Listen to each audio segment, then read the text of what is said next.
Salut, c'est Cyril, je suis content de te retrouver à nouveau pour te parler d'un livre. Aujourd'hui, on va parler d'un livre qui m'a passionné, un livre que j'ai acheté et que je pensais qu'il allait m'intéresser. Et au final, il m'a plus qu'intéressé, il m'a passionné. Je te parle de ce livre tout de suite, allez, c'est parti.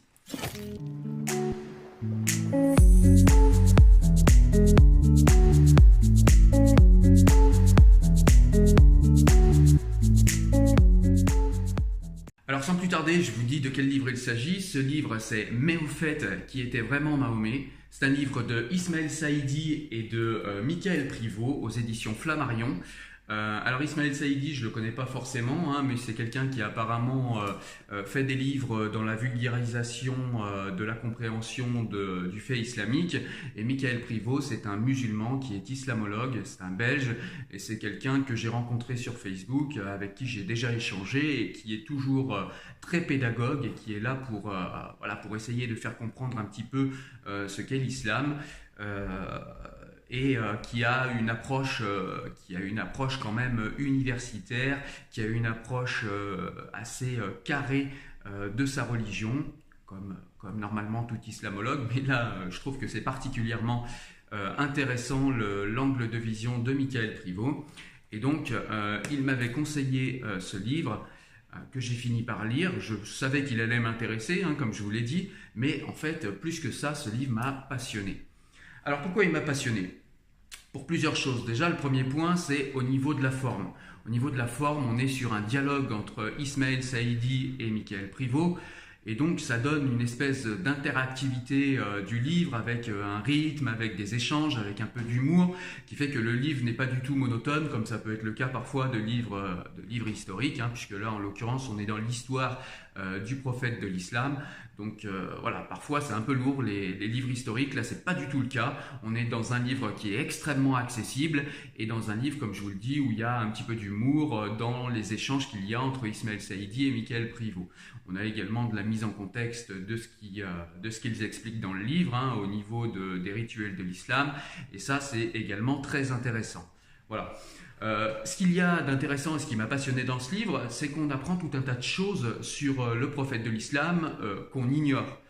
Par exemple, moi, j'ignorais que une grande partie de ce qu'on sait de lui et de ce que rapporte la tradition musulmane repose surtout sur des croyances et sur des chaînes, orales et sur des chaînes de passation du savoir qui sont somme toute pas forcément toujours très sûres. On apprend également que au début de la religion, le prophète ne parlait pas du tout d'islam, au même titre que Jésus-Christ ne parlait pas de christianisme. L'islam est plutôt une construction qui s'est formée après la mort du prophète.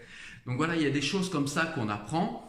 Il y a également, ce que j'aime, c'est qu'on est dans une définition de ce que, comme je vous le disais, de ce que la tradition islamique rapporte du prophète et dans ce qu'on sait précisément du prophète et ce qui est formellement établi. Voilà, ce qui place, de mon point de vue, le curseur de la foi au bon endroit. C'est pas du tout un livre qui va égratigner la foi, de mon point de vue, c'est même le contraire. Mais c'est un livre qui va distinguer ce qui relève de la croyance et ce qui relève des faits établis. Voilà, et donc ça permet de ne pas forcément être dans une réflexion et dans une pratique sclérosée de l'islam, parce qu'on est justement dans une explication de ce qui relève de la croyance et de ce qui relève de la foi. Et du coup, ça permet de voir en fait où est-ce qu'on a de la latitude dans notre pratique de l'islam ou où est-ce qu'on n'a pas de latitude. Que dit réellement le Coran? Que rapporte la tradition? Comment elle le rapporte? Est-ce que c'est sur des faits établis? Est-ce que ce que rapporte la tradition, c'est quelque chose qui est probable? Est-ce que de ce qu'on sait du contexte dans lequel Mahomet a vécu, ou Mohammed a vécu plutôt, est-ce que ce que rapporte la tradition est quelque chose qui est probable? Est-ce que ça ne l'est pas? Est-ce que les histoires qui sont racontées à propos de Mohammed sont des histoires qui sont qui relèvent du probable, du pas probable, etc. Donc voilà, je trouve que ce livre place vraiment le curseur de la foi et du savoir au bon endroit. Parce que je trouve que c'est dangereux en fait de confondre la foi et le savoir. La foi n'est pas quelque chose de dangereux, au contraire, c'est quelque chose de nourrissant, la spiritualité de mon point de vue en tout cas, Mais ce livre place le curseur au bon endroit, ce qui fait que vous êtes vraiment dans une foi et dans une spiritualité sincère, de mon point de vue après la lecture de ce livre, parce que vous savez ce qui est formellement établi, vous savez ce que dit le Coran avec précision concernant la vie de Mohammed, et du coup, comme tout musulman a envie de ressembler le plus possible à son prophète, autant que faire se peut forcément, ça permet de ne pas être dans un mimétisme qui a été dans un mimétisme en fait de la vie du prophète de l'islam, mais de comportements qui ont été rapportés non pas par le prophète lui-même, puisque voilà, en fait on sait très peu de choses sur le prophète et sur quelle a été réellement sa vie. Voilà, c'est des choses qui ont plutôt été rapportées par d'autres personnes avec des chaînes qui sont plus ou moins fiables, avec des chaînes voilà, de passation de savoir qui sont plus ou moins fiables, et on apprend tout ça dans ce livre. Donc voilà, moi ça m'a passionné. On a vraiment aussi un retraçage de l'écriture du Coran, un retraçage de toute la vie de Mahomet. Non, vraiment, c'est un livre qui m'a passionné. Vraiment, je le conseille à tout le monde, même ceux qui ne sont pas musulmans ou qui ne sont pas forcément intéressés par l'islam, ne serait-ce que pour l'historicité de la vie du prophète, qui a quand même eu, malgré les croyances qui sont erronées, qui a quand même eu une vie qui est remarquable, puisqu'il a quand même fondé les prémices d'une civilisation, la civilisation islamique, et il a quand même fondé une religion qui, 1400 ans après, est en grande forme, et voilà, une religion qui, somme toute, régit quand même la vie de milliers de musulmans, de milliers d'êtres humains, et puis qui a donné également vie à des intellectuels extrêmement intéressants, de la civilisation arabo-musulmane ou perso-musulmane.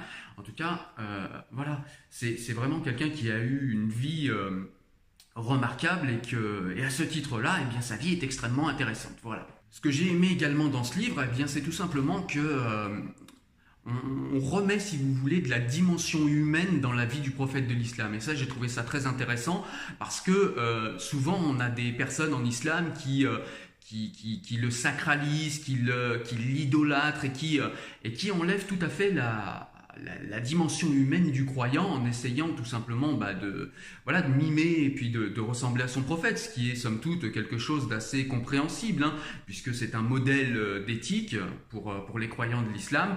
On a envie de ressembler au plus haut modèle éthique que notre religion ait connu, c'est quelque chose qui est compréhensible. Mais ce livre remet de l'humain dans la vie du prophète, il montre que la révélation n'a pas été aussi linéaire qu'on le croit. Mohammed a dû penser contre lui-même également. On voit que ces choses-là en plus apparaissent dans le Coran. Il y a des versets précis qui sont cités. On voit que le Coran, c'est souvent c'est pas une révélation qui a été faite hors sol. Le Coran, c'est quelque chose qui s'inscrit dans une réalité. Et pareil, des versets sont cités pour nous montrer que ça, c'est des choses qui sont factuellement établies. Et je trouve que c'est vraiment un angle très très intéressant que nous donnent à voir Ismaël Saïdi et Mickaël Privot. On remet de l'humain dans le prophète, et du coup ça peut remettre de l'humain dans le croyant, je trouve.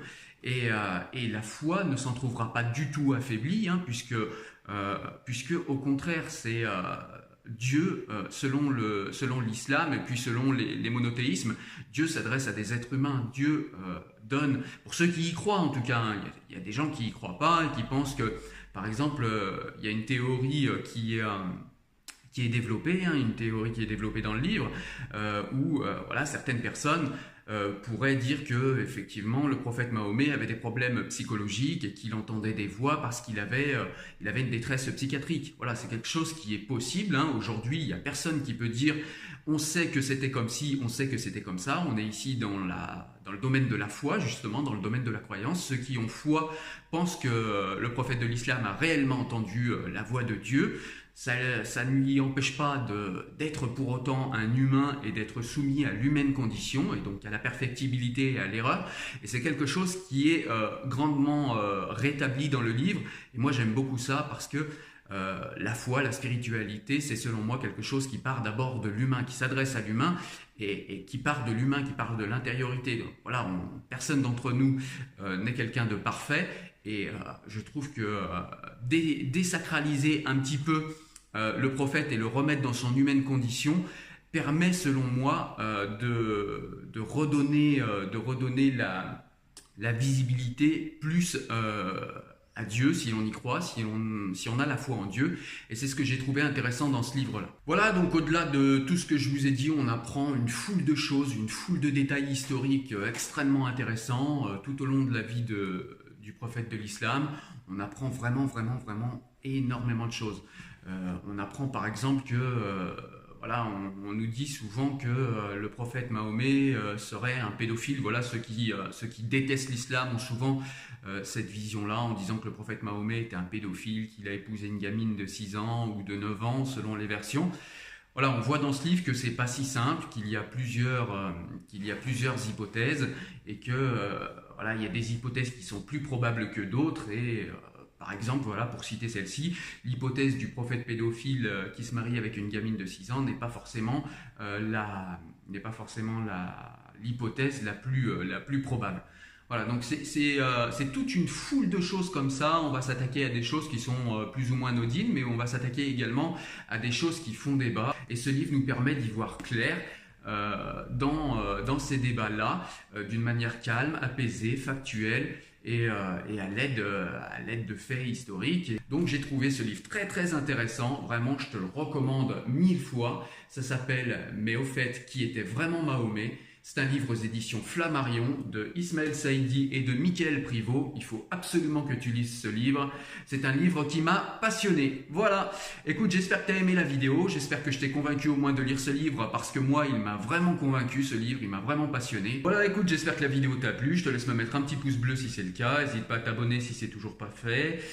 N'hésite pas à me soutenir sur Tipeee si tu trouves que mon travail le mérite. Je te laisse également aller sur le site Enfant du siècle pour aller voir un article que je vais consacrer à ce livre et puis pour d'autres conseils de lecture de livres, hein, tu vas voir, il y a des extraits, il y a des conseils vidéo, des liens d'achat, voilà, il y a tout ce qu'il faut en fait pour un bon lecteur sur ce site. Donc je te laisse aller y jeter un œil, faire un tour.